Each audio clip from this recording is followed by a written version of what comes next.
सत्य live news मध्ये आपले स्वागत आहे। कोपऱ्या फाट्याजवळ एसटी व बोलेरो पिकअप वाहनाचे समोरासमोर धडक, अपघातात 3 जण जखमी। शहर पासून जवळच असणाऱ्या कोपऱ्या फाट्याजवळ दिनांक 23 सप्टेंबर 2024 रोजी रात्री 8च्या दरम्यान एसटी बस व बोलेरो पिकअप वाहनाची समोरासमोर धडक बसली। या धडकेमध्ये 3 जण गंभीर जखमी झाले।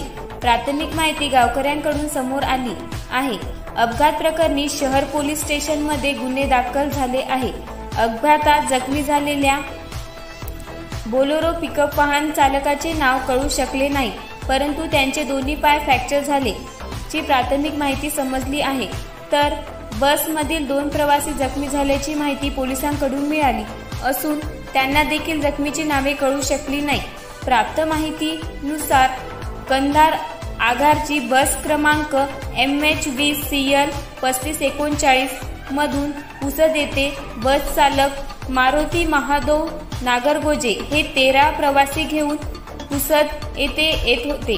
पुसदवरून नागपूरला जाण्यासाठी येत असताना कोपऱ्या फाट्याजवळील पुलाजवळ उंबरखेड कडे जाताना पिकअप वाहन क्रमांक MH29 ST 0580 चे नियंत्रण सुटल्याने पिकअप वाहन थेट बसवर आदळला। त्यामुळे पिकअप वाहनाचे नुकसान झाले असून बसचेही 1 लाख रुपयाचे नुकसान झाले आहे।